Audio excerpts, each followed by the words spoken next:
Diabétique et plongée sous-marine, il y a à peine 10 ans, c'était formellement contre-indiqué. En 2005, suite à une étude menée par une équipe de médecins, la Fédération de plongée sous-marine a permis aux adultes de pouvoir pratiquer ce sport.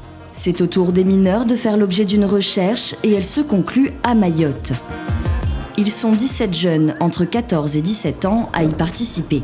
Les métropolitains débarquent avec leur niveau 1 acquis dans l'Hexagone. Les deux Mahorais, eux, terminent de le valider. Charmila, 14 ans, est diabétique de type 1. Tout comme Saïd, 17 ans. Bonjour, bonjour. Bonjour. Déjà vu la tortue. Déjà des tortues? Ouais. Okay. D'autres jeunes diabétiques mahorais sont là pour le week-end. Charmila est heureuse de retrouver son amie Maïla. T'en attends quoi? Déjà des possibilités, de parler, de découvrir d'autres choses, d'autres cultures. Parce que Mayotte, la métropole, c'est pas pareil. Pour les inciter à échanger, Miras Boussaïdi, coordinatrice médicale de Redia Bilang, met en place des ateliers. Au bout de 5 à 10 minutes, il y aura l'un de vous qui jouera le rôle de l'adolescent qui est atteint de diabète et l'autre qui jouera le rôle de professionnel. L'alcool soulève beaucoup de questions. Certains adolescents avouent en consommer mais ne maîtrisent pas tous les effets sur leur corps. La bière, il y a du sucre dans la bière. Et pourquoi? Des fois, ça fait descendre la glycémie au lieu de la faire monter parce qu'il y a du sucre. Le rapport à l'alcool est différent entre métropolitains et mahorais, compte tenu des pratiques culturelles et religieuses de chacun. Autre point divergent, le diabète avec l'entourage. Charmila, dis-moi comment ça se passe à l'école avec tes copines? Bien un petit peu. Elles savent que tu es diabétique? Non. Et pourquoi tu leur dis pas? Moi, j'ai peur de dire. L'inévitable sujet des rapports sexuels, lui, suscite beaucoup de réactions et d'anecdotes. Il y a un vieux qui est diabétique. Il m'a dit fais attention, quand tu fais l'amour, tu fais 2 fois, 3 fois. Tu vas être vraiment en hypo. C'est intense et c'est long. On peut faire un hypo comme toute activité. Après, il ne faut pas croire les croyances. Mais il n'y a rien qui va se passer de dramatique pendant l'acte sexuel. Vous êtes comme tout le monde. Les 17 plongeurs ont tout ce que l'on appelle un diabète déséquilibré. La veille de leur première plongée, les médecins équipent les jeunes de capteurs électroniques pour faciliter les prises de glycémie. Donc en fait, ça va t'enregistrer en permanence le sucre qui est ici, sous la peau et non pas au bout du doigt.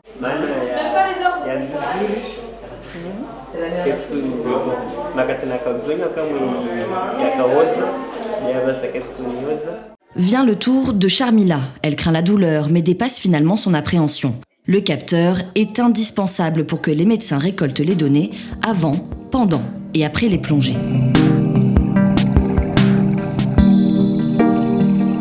L'activité physique entraîne une chute du taux de sucre. En plongée, le risque premier est donc l'hypoglycémie. Pour la prévenir, le resucrage. Charmila, tu prends 30 grammes de glucides, c'est-à-dire un jus entier et une barre céréale. Mais parfois, ce geste n'est pas celui à avoir, bien au contraire. Shams est en hyperglycémie et il fait de l'acétose.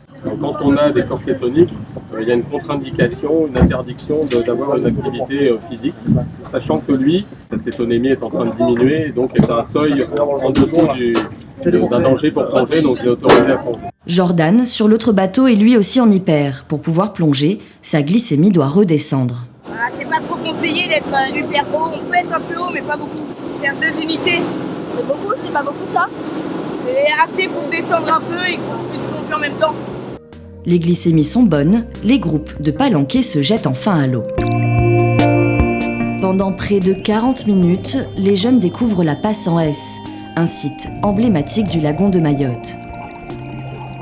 Le moment est venu de retourner à la surface. Nous retrouvons nos 2 plongeurs mahorais.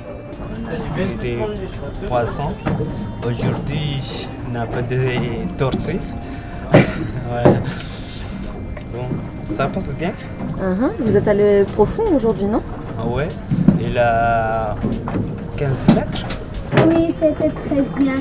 À la descente, ça a été un peu difficile au début, non? Oui, Pourquoi? parce que j'avais jamais sauté. C'est la première fois. À peine monté sur le bateau, le plongeur doit prendre sa glycémie auprès de l'infirmière. C'est le temps, plus 5 minutes du protocole. Au capteur électronique, Mathilde est à 0,75, c'est trop bas. Tout le sucre qu'on lui a donné, on ne sait pas où elle l'a mis. Voilà. Je l'ai mangé. Non, mais c'est une façon de parler, c'est-à-dire que là, ça devrait sortir beaucoup plus. Tu as mangé et que ça sert à rien quoi. 43. 0,43. Donc allez, vas-y, dépêche-toi de te resucrer. Saïd, il n'y a pas de problème. La petite Charmina, elle est partie à 1,62, elle est 76, je la resucre. Donc je lui donne quoi, un jus? Un jus. Il est bientôt midi, direction la plage de Ngouja. Une diététicienne de Redia Bilang a préparé les menus pour qu'ils soient adaptés à leur journée. Mais avant de déjeuner, il faut faire le point avec les médecins. Là, on voit la dose en fonction de l'activité physique qu'ils ont fait ce matin, de la plongée, de l'activité physique qu'ils ont fait. On est dans un très bel endroit où ils vont aller voir des tortues, ça va dépenser beaucoup d'énergie. Et donc, on adapte toutes ces données à la dose d'insuline rapide qu'ils se font. Pendant que certains se détendent, Saïd, Maïla et les autres se dirigent vers l'herbier. La rencontre a bien eu lieu pour Maïla, une consolation pour elle qui n'a pas pu participer à la recherche. Là, je ne peux pas en faire parce que je suis asthmatique. Et voilà, c'est une contre-indication vu que j'ai fait une crise il y a 2 mois. Je suis déçue, j'aurais aimé plonger avec tous les autres parce que vraiment la plongée, ça a été une belle expérience pour moi. J'ai beaucoup aimé, le fond sous-marin, c'est magnifique.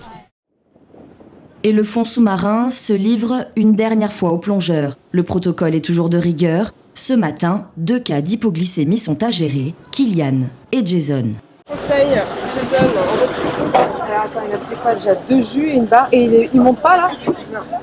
Mais avec cette quantité ingurgitée, Jason se sent un peu gavé. Quand tu bois 2 raisins, plus un coca et 2 barres avec ça, c'est un peu dégoûtant. C'est pas bon sucré, mais c'est bien, quoi. Mais on est obligé. Sinon, tu peux pas plonger? Non. Tu préfères manger et plonger? Oui. Pour Kylian, 10 minutes avant de plonger, le doute plane encore. Il s'est resucré, mais sa glycémie tarde à remonter. 5 minutes lui sont accordées pour qu'il passe les 2 grammes. La crainte de l'hypoglycémie a conduit les médecins à sous-doser les jeunes en insuline. Résultat, beaucoup d'hyperglycémie, mais aucune hypoglycémie sous l'eau. Et avec le protocole d'adaptation qu'on avait, on les évite. Maintenant, il faut certainement affiner pour qu'ils soient moins hauts. C'est une petite bascule arrière pour l'homme, une grande bascule arrière pour les diabétiques.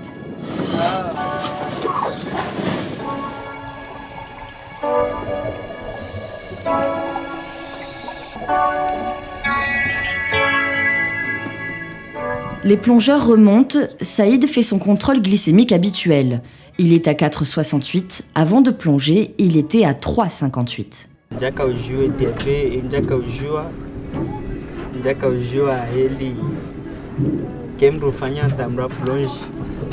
Maana kula mtu kato plonge kembra na diabete kula mtu kato plonge après ça c'est une bizarre avo na plonge mana na kambilo ke nru eze sukari bewe keshuku après kama na kado eze sukari yangu na eli plonge. La glycémie devrait chuter après un effort physique, et en retour de plongée, celle de Saïd augmente. Corinne, l'infirmière, remarque ces variations. Sur le même individu, il y a des surprises.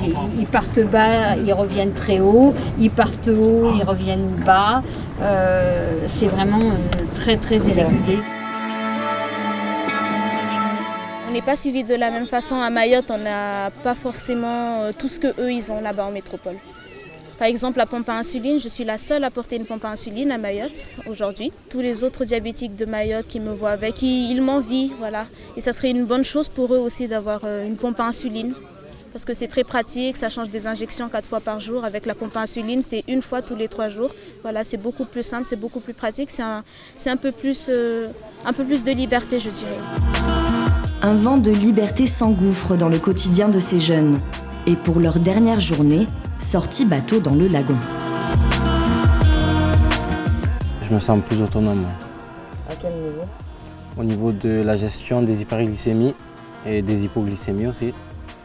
Maintenant, je sais quand est-ce qu'il faut faire des corrections pour faire redescendre ma glycémie ou prendre du sucre pour l'augmenter au contraire. Shams a adhéré à ce projet dans le but de reprendre son diabète en main. Il ne faisait pas ses glycémies capillaires et s'injectait de l'insuline au hasard. De voir qu'il y a des autres personnes qui sont comme moi, qui en ont marre du diabète, on se dit que si eux ils en ont marre au bout de 10 ans, moi au bout de 3 ans et demi, c'est trop tôt pour en avoir marre. C'est d'ailleurs pour ça que j'ai adhéré au projet, pour qu'un diabétique puisse faire comme toutes les autres personnes. Je trouve ça cool de pouvoir rendre service, quoi. Il est temps de faire ses valises et un bilan de la semaine avec Saïd. En fait, le médecin analyse fait ele njoka ya neketsa barini nekensi plonge après pour aniveze dose zofanya asubuhi tishindi tizifanya tatirahisi njafanya ipo wala njafanya bon ika normal fait viri fait. Saïd veut continuer la plongée et même aller jusqu'au niveau 4. Sharmila fait sa tournée de câlins. J'aime que tout le monde le diabète qu'il fait le plongée. Pourquoi? Parce que c'est nerveux. Et par rapport à ton diabète, ça t'a apporté quoi? Mon sucre est normal. C'est mieux maintenant. À l'aéroport, la séparation est déchirante, des larmes coulent. Je veux dire qu'elle était diabétique parce qu'elle n'avait jamais osé jusque-là. Pourquoi tu veux demander ça? Parce que je me dis que, imagine, même il y a un problème, au moins il y a une de ses copines qui sera prête. Elle saura à peu près quoi faire si elle a besoin. Un moment émouvant aussi pour les adultes qui se quittent après 1 an de coopération pour voir aboutir ce projet. On attend beaucoup évidemment parce que c'est une première, on va dire nationale et même au monde. Et on espère que ce qui a pu se faire cette semaine à Mayotte puisse avoir des bénéfices sur nos jeunes diabétiques mineurs. Tous les partenaires du projet sont satisfaits. David Hervé remarque des évolutions suite au séjour. L'appréhension de l'eau a été dépassée par les jeunes Mahorais et la pratique sportive a été acquise par tous. Les mineurs diabétiques ont gagné en autonomie grâce à cette expérience encadrée par des médecins. L'activité de la plongée et la rigueur qu'elle exige leur a permis d'apprendre à équilibrer leur diabète.